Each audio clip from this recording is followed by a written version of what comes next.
ويبشر المؤمنين الذين يعملون الصالحات أن لهم أجرا كبيرا.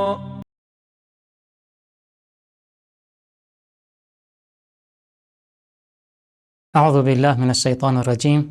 بسم الله الرحمن الرحيم. Sura Al-Ma'ida verse 96. أحل لكم صيد البحر وطعامه. In the previous session, we talked about prohibition of hunting in the state of Ihram. When the person goes to Hajj or Umrah and he enters the state of Ihram, certain things becomes prohibited on him, including hunting. أحل لكم صيد البحر. Now in this ayah, God says there is one type which is permissible even during Ihram, and that is Saytul Bahr, the game from the sea. So the animals that you catch from the sea, the fish, for example, is not forbidden. أحل لكم صيد البحر وطعامه. And it's food. طعام means food. So what is the difference between صيد البحر وطعامه? There are different possibilities presented by Mufassirin. One possibility is that Saydul Bahr means hunting, catching. So when you catch a fish, this act of catching is permissible. Ta'amu means eating. When you catch the fish and then you cook it and you eat it, it is both halal, these two acts. Another possibility is that Sayd means the animal is catching and eating, but surely when you catch a fish and you eat it, it is fresh. But ta'am refers to those fish which you did not catch during Ihram. No, probably months back. It was taken and it was dried and salted, for example. So it's not fresh, but it is some food from the sea. It's a seafood. It is halal again, permissible. So there are at least two possibilities mentioned about this ayah. But it seems that Allah Tabatabai prefers the first possibility. مَتَاعًا لَكُمْ وَلِلسَّيَّارَةِ. مَتَاعًا grammatically is called hal, means circumstantial adverb. Meaning that this animal, this seafood that you use, is a provision for you and للسيارة, and for the travelers. وحرم عليكم صيد البر. Again, it is repeated that hunting land animals, it is haram. ما دمتم حرم, as long as you are in the state of ihram. Hurum, as explained before, is a plural of haram. Haram means muhrim, the person in the state of ihram. وَاتَّقُوا اللَّهَ الَّذِي إِلَيْهِ تُحْشَرُونَ. It is also a recommendation to taqwa and piety. The next ayah is about Sha'a'irullah, sacraments of Hajj. Allama Tabatabai says it seems that some may have developed an illusion about the divine sanctities and sacraments in Hajj.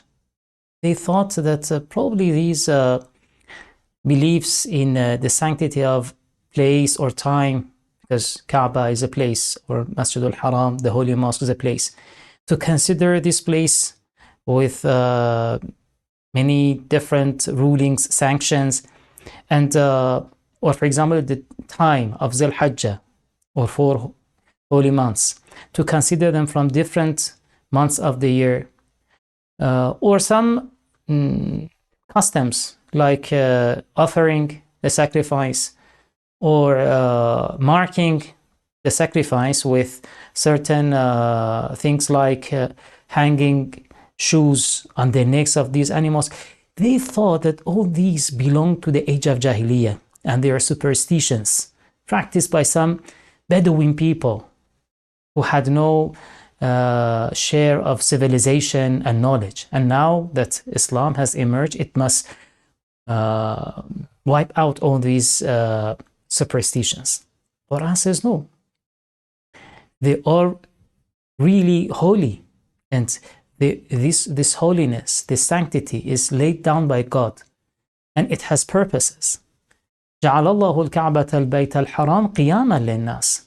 With laying such laws, God has provided mankind with happiness and sa'ada in both this world and hereafter. It is to provide sustenance for people in this world and also their prosperity in the hereafter. So for ma'ash and ma'ad, both this world and hereafter. جعل الله الكعبة البيت الحرام. God made Kaaba, the sacred house, قياما للناس. God made it qiyam. Qiyam literally means standing, but here it means the means for standing, something by which a person stands. It's like a stick on which you rely when you want to stand up. So it is qiyam. قياما للناس means for standing. Some translators translate it as means of sustenance, because with that a society stands up and relies on it. Or some translators of the Quran, they just had in mind for their sustenance in this world, the rizq of this world. But Allah Ta'ala says, no, it is for both this world and hereafter. So it is to provide people with provisions. Also, Ash-Shahr al-Haram. So that was the place, the holy place, Al-Kaaba. The second one is the holy period of time. That is Ash-Shahr al-Haram, the holy month. Wal-Hadiya wal-Qala'id. The other two are some acts. Al-Had is to offer a sacrifice. And Al-Qala'id is a sign, a mark that they put on animals which they decided to offer as sacrifice. As we explained before, they used to hang something like a pair of shoes on the neck of those animals. So all these, they had purposes, they had benefits. And a religious community takes form around this place, and for a certain time each year they get together, they get a spirit of religious identity and unity, and also they can have many transactions, financial transactions there. So it is helpful for both this world and hereafter. ذلك لتعلموا أن الله يعلم ما في السماوات وما في الأرض. This is for you to know that God knows what is there in the heavens and the earth, وأن الله بكل شيء عليم, that God has knowledge over everything. So if one contemplates on the benefits of this act of Hajj with all these details, you will realize that it is good for bringing unity to the Islamic community and to show to the rest of the world the strength and power of the Muslim world, the Muslim Ummah. And also it strengthens the social interactions between the Muslims, individuals within this community. So it fosters the sense of belonging to a community.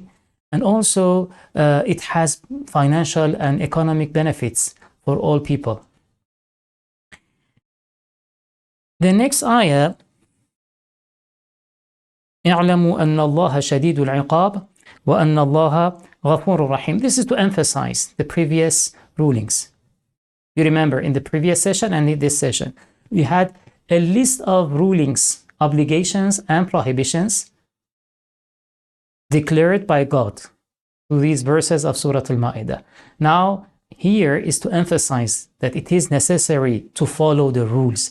اعلموا أن الله شديد العقاب. So it reminds people of the punishment in case they disobey. وأن الله غفور رحيم.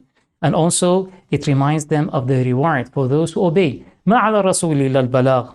And then it confirms that the responsibility of the messenger, of the Holy Prophet Muhammad sallallahu alaihi wasallam, is just to deliver the message, to communicate the message.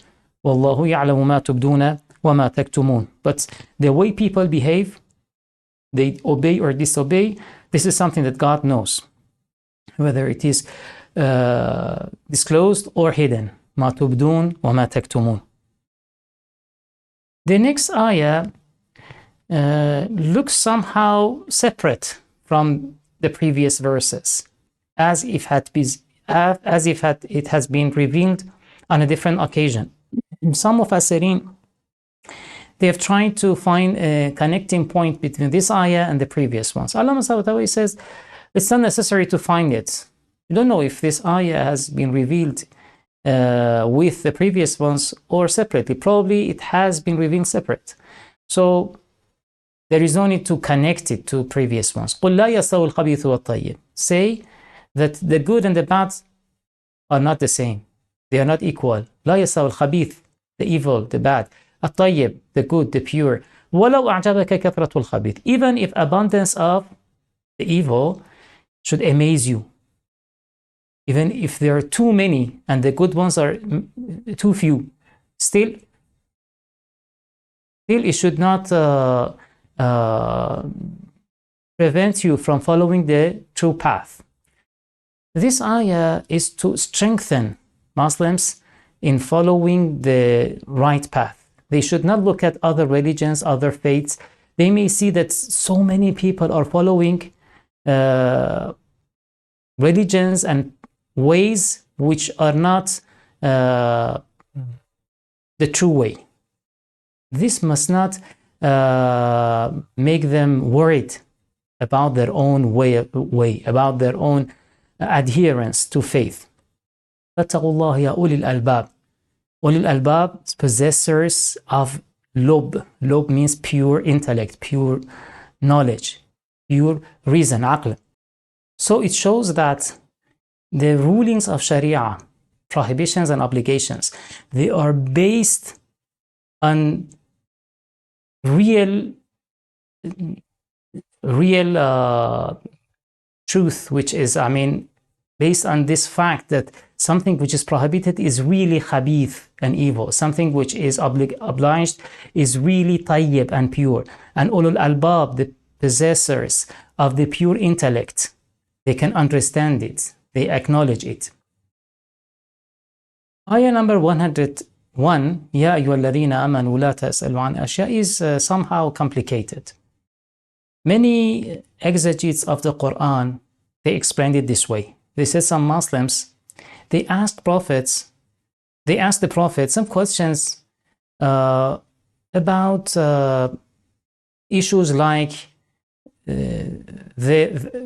how many years they shall live, how many years a family member or a close friend shall live, who is the real father, if they had doubts about their legitimate birth. So they asked such questions. But asking these questions is not good. God knows everything, but it is not necessary for human to know everything.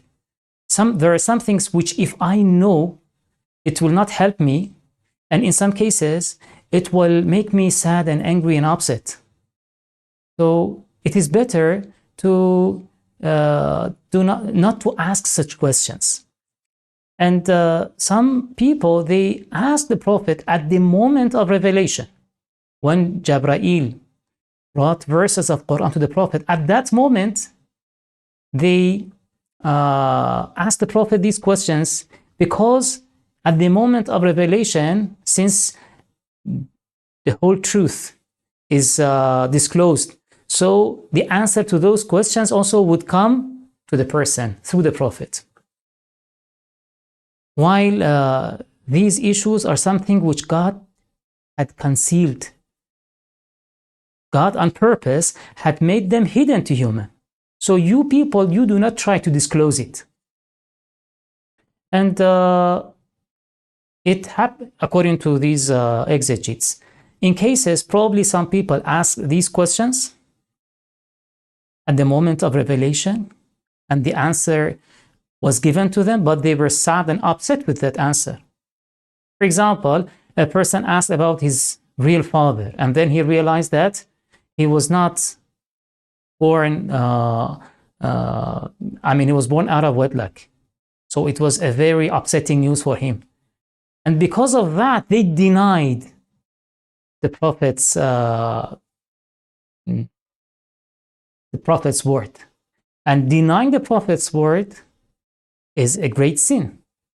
It ends in disbelief, because if you deny the Prophet, it is against the pillars of faith. We believe that the Prophet is always truthful. So it ends in the person turning away from faith. That is why God prohibits people. لا تسألوا عن أشياء. Don't ask about things إن تبد لكم تسؤكم. Things that if they are disclosed to you, if they are known to you, it makes you upset. وإن تسألوا عنها حين ينزل القرآن. And if you ask at the moment of revelation of Quran, تبد لكم. It shall become clear for you. It shall be disclosed for you. عفى الله عنها. These are the things which God has hidden, but now you want to disclose it. والله غفور حليم. And the next verse says قد سألها قوم من قبلكم. Some people in the past, they did it. ثم أصبحوا بها كافرين. And eventually they became disbelievers because of their reaction to the words of the prophets. But Allama Tabatabai disagrees with this interpretation. Allama says, it's true that at the moment of revelation, there is a very special connection made between the heart of the prophet and the world of the unseen. But it doesn't mean that at that moment, any question you ask shall be answered. No, because the message which God is sending to the prophet is for a certain purpose. For example, God is declaring a certain law of Sharia or giving a certain moral advice through verses. So that part of truth is revealed to the prophet. Not the whole truth is open. See, there is no connection between these two. So it doesn't make sense to say that at the moment of death, at the moment of revelation, because the prophet is connected to Jabrail, for example, so anyone who asks any question shall be answered. Yes, إن تسألوا عنها حين ينزل القرآن, it is to emphasize the prohibition. So it was prohibited. It is generally prohibited, and also even at the moment of revelation, also it is to confirm that it is prohibited at that moment. But what is the nature of that question? Is it, for example, who is my real father? How many years shall I live? Allah Tabatabai says, no, when we contemplate on the words of the ayah, and also some narrations which are narrated from Imams alayhimus salam regarding certain themes which are very much connected to the theme of this verse, we realize that ashya here means some details of Sharia laws. See, God has given us human a set of laws, Sharia laws, but including many prohibitions and obligations. But there are cases in which God has not elaborated. It is not because God has forgotten to explain them. No, it is because of His mercy. He didn't want to trouble human. He knows that if He gives all the details of some laws, it shall be difficult.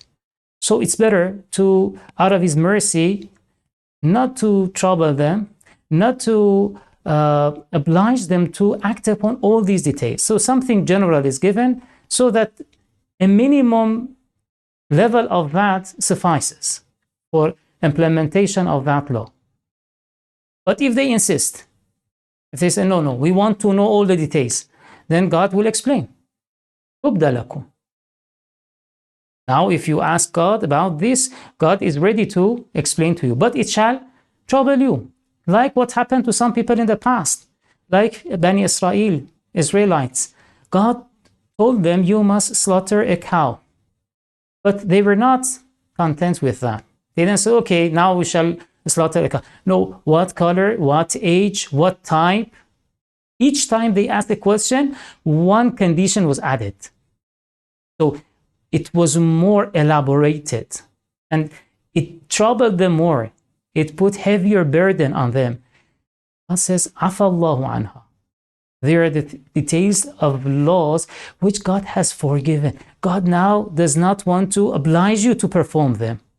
But if it is disclosed to you, if you get knowledge of that, it will make you sad. And it is now a must. It is an obligation to perform it because now you know it.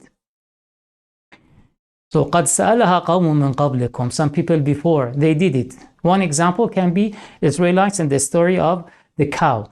ثم أصبحوا بها كافرين. And then because of that, they became faith. They turned away from faith because they denied some words of God. ما جعل الله من بحيرة ولا سائبة ولا وصيلة ولا حام. These four terms, بحيرة, سائبة, وصيلة, حام. If you check the translations of the Quran, you find that most of them, they have written the same word, بحيرة, سائبة. Even if you ask someone who doesn't know tafsir of Quran, ask an Arab, they have no idea what are these names. There are certain titles in the age of Jahiliyyah, Arabs, they believe that there are four types of animals which are prohibited, forbidden to eat or to use. And they attribute it to God. God says they are man-made laws. These are not Sharia laws. You should not attribute to God something from yourself. ما جعل الله من بحيرة ولا سائبة. God did not prescribe these prohibitions. The prohibition on bahira and sa'iba. What is it? There are different views about the explanation of the concept of bahira sa'iba. For example, about bahira, it is said that a camel which has given birth to 5 camels. So 5 times it has given birth. And the last one is masculine, not feminine. I mean, the male. The last one, sorry, is male. The last kid is male. Then, in that case, that camel, which has that she-camel, it becomes bahira. So, now that she is bahira, then, yes, امتنعوا عن ركوبها ونحرها. They did not slaughter that animal, they did not use its meat, and they did not use it for transportation, for riding. Wasila, also about some sheep. Now, if the sheep gives birth to a twin, one male and one female, this is called wasila. This is one idea. There are also other views, other definitions for wasila, but this is one of them. That in that case, again, it will be subject to prohibition by the laws of age of Jahiliyyah. Sorry, I forgot sa'iba. Sa'iba, there are again different views. One view is that the person made nadhr, vow, that when he traveled, before traveling, he said, if I returned from my travel, if I had a safe journey and I returned from my travel, then my animal shall be sa'iba. Meaning that no one has any right to ride it or to kill it for using its meat. Even sometimes it was forbidden to eat the milk, to drink the milk of that animal, even to cut the wool of that animal. And ham also is the male camel, which has made female camels pregnant 10 times. Now, after the 10th time, then it becomes ham or hami. And again, it is subject to prohibition. وَلَكِنَّ الَّذِينَ كَفَرُوا يَفْتَرُونَ عَلَى اللَّهِ الْكَذِبِ. They are not real laws. They are not true laws of Sharia. This is iftara. This is something that people attributed to God. Non-believers, they attributed to God, and it is false. وَأَكْثَرُهُمْ لَا يَعْقِلُونَ. And most of them, they don't know. It means that just the leaders who invented these laws, they know that this is not from God. But majority of people who have no knowledge, they think that they are real laws from God. The next ayah, وَإِذَا قِيلَ لَهُمْ تَعَالَوْا إِلَى مَا أَنزَلَ اللَّهُ. When they are told, come to what God has revealed instead of these man-made laws, and come to the Prophet. قَالُوا حَسْبُنَا مَا وَجَدْنَا عَلَيْهِ آبَاءَنَا. It's what we found our fathers with our fathers. What we found with our fathers, that is enough for us. We don't need more. أَوَلَوْ كَانَ أَبَاهُمْ لَا يَعْلَمُونَ شَيْئًا وَلَا يَهْتَدُونَ. Even if their fathers were ignorant, even if they were misguided, even in that case, they must follow them rather than God and the Prophet. يَا أَيُّهَا الَّذِينَ آمَنُوا عَلَيْكُمْ أَنفُسَكُمْ. Believers, take care of yourselves. عَلَيْكُمْ. It's a command. means take care. Take care of your souls. لا يضركم من ضل إذا اهتديتم. If you are guided to the right path, then those who are misguided, they don't harm you. What is the meaning of this verse? There are different views. One interpretation is that don't get so much involved in preaching faith and inviting others to faith so much that you forget yourself. Some people, they sacrifice their whole time for preaching, for inviting, calling others to the right path, but they don't forget to take care of their own spirituality. So this is one interpretation of the verse. The other one is that you may do your best, but there are so many people who don't follow the truth. And probably they are even majority. Don't look at them. Don't let them make you lose your morals. No, you just concentrate on your own path. Because sometimes if you look at others who have different ways, probably you may lose hope in continuing your own path. This command can be addressed to individuals, or Allama Tabatabai says we can also consider it as a command addressed to the society. But anyway, Allama says this ayah is not to underestimate the obligation of Amr bil Ma'ruf and Nahy anil Munkar, enjoining the good and forbidding the evil, because the one who refrains from this act and does not act upon Amr bil Ma'ruf and Munkar, he has not taken care of his own soul, because it's an obligation. It says, alaykum anfusakum, you must take care of your own souls. So taking care of my soul requires me to attend to Amr Ma'ruf and Nahy Munkar as well. يا أيها الذين آمنوا شهادة بينكم إذا حضر أحدكم الموت. This ayah and the coming verses up to the end of this page, it is about making a will at the moment of death, and in a special case, that case when the person is in journey. Because when you are in journey, there are not so many people around you. If you are at home, you can find many people, you can make the will, and others can be witnesses. You can find many witnesses. But when you are in journey, probably you are not traveling with many people. There are only few ones around you, and those who know you, those who can fulfill the wills that you make. So now it is a special case. For this case, Quran lays some laws, says that you need two witnesses, and the witnesses must be from you or from others. What does it mean from you and from others? Does it mean that from the relatives of the dying person or from others who are not relatives? No, Allah says it doesn't mean that. It means from you Muslims, or if you didn't find anyone in that journey, there are not Muslims with this Muslim, there are not other Muslims with him, then from non-Muslims. But from non-Muslims, not any person, no, the people of the book. So from the people of the book, you can find two ones as witnesses. And after that, when the person dies and these witnesses, they give the message to the relatives, to people, when they return, they can ask them to take an oath to make sure that it is a true testimony. And in case it was found out that they were lying, then two other witnesses can bear witness against them. What does it mean? If we go to the history and to the reports, narrations under this ayah, we can have a better understanding of the verse. It says that one Muslim, and the name is mentioned in the narration, one Muslim traveled with two Christians. And then in the journey, he got sick, and before his death, he made a will in front of the two fellow travelers, those two Christians. So he gave his money to them and asked them to bring them back to his family.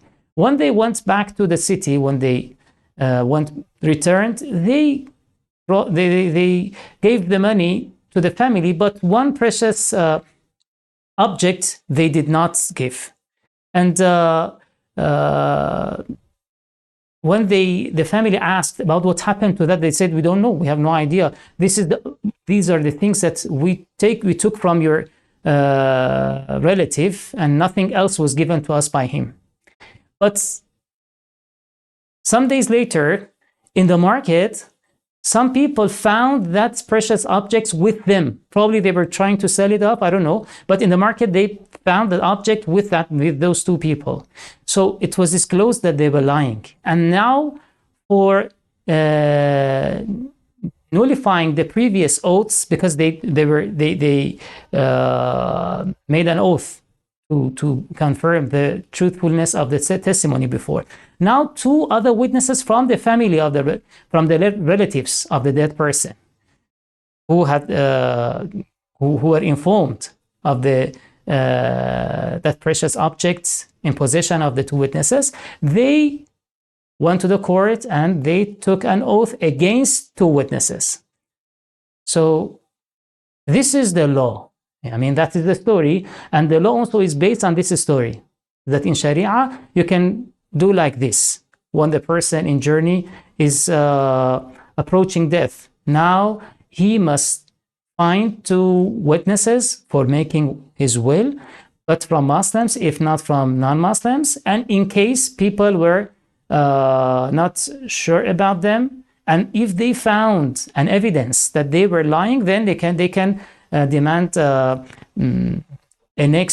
counter oath, we can say, in the court. So let us now follow the words of the ayah. Ya ayyuhalladhina amanu shahadatu bainakum. Bearing witness among you إذا حضر أحدكم, when death approaches any of you. So this is the traveler.